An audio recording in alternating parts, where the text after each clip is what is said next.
Alright, I wanted to make another one of these videos because I was going in on myself and criticizing myself a little earlier about philosophical reading, and I thought perhaps sharing some of those thoughts would be useful to you. So if you're interested in philosophical reading, either as a novice or you want to improve your ability, listen in. What is philosophical reading in the first place? We all know what reading is. Like, it's pretty basic. You probably had to read in order to figure out how to click on this video. You probably had to read in order to decide that you were interested in this video. So I'm going to assume that you know how to read. But what is philosophical reading? Well, philosophical reading is obviously either reading philosophical works or reading works through a philosophical lens. So if you're reading a philosophical work, you're doing philosophical reading. It's great. If you are reading a work through a philosophical lens, that's a little different, because it might mean that the work you're reading is not necessarily philosophical, but you are looking at it in a philosophical manner. Three obvious philosophical lenses that I just threw out here.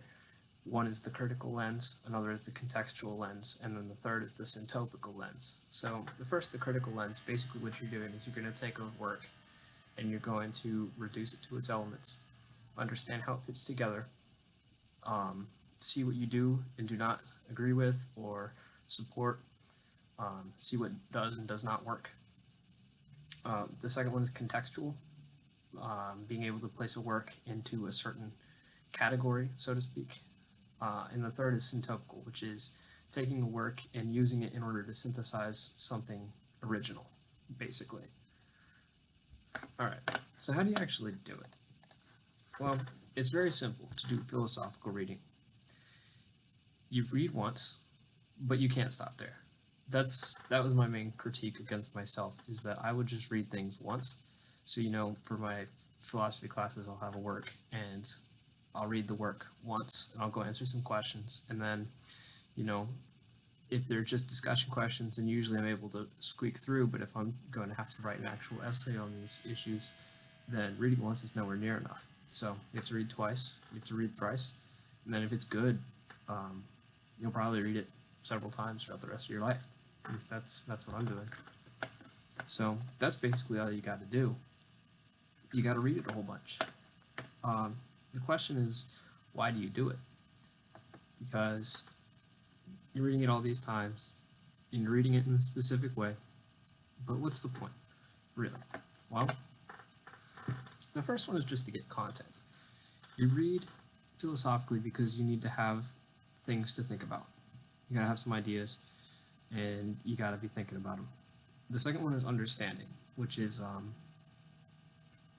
basically to get to a point where you have these ideas in your mind and you kind of have a reason of why they're there in the first place, being able to connect those ideas to the external world, being able to connect those ideas to other ideas, and being able to apply those ideas in some sense, even if it's just discussions. That counts. That's understanding. The third one is discipline of mind. Philosophical reading is very challenging because philosophical works are often difficult, to say the least, and the method which you are reading it is not just you're going to sit down, look at the pages, get some idea of what's going on. That's not philosophical reading.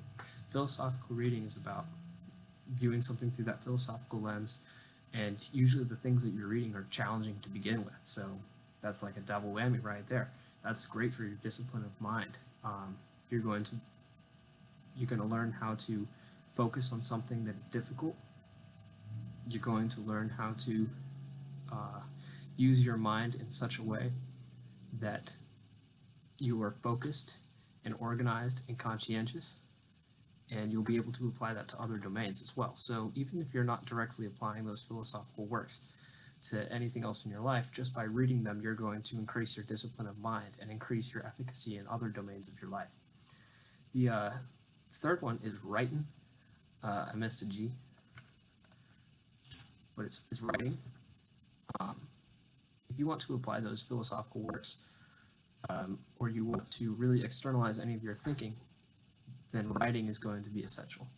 And the biggest benefit of reading philosophically is to improve your writing.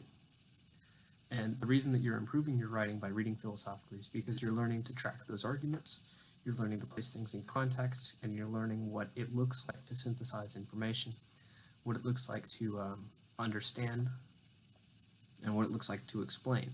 So that, I would argue, is the most important reason. Alright, I hope that was helpful. I'll probably watch this a couple times just to make sure I'm good, but if you're a philosophy major, this is a nice PS. The first couple semesters, you'll probably have pretty straightforward classes. I mean, you can get by just like reading all of the works once, and then doing some discussion questions, and then if you're a good writer, you can even get away with reading them once and doing essays. But as you move on into the more complex classes, it's going to begin to push what you're able to get on a surface level look. So you're going to need to learn to absorb this information conscientiously. But yeah, cool. Hope that was helpful.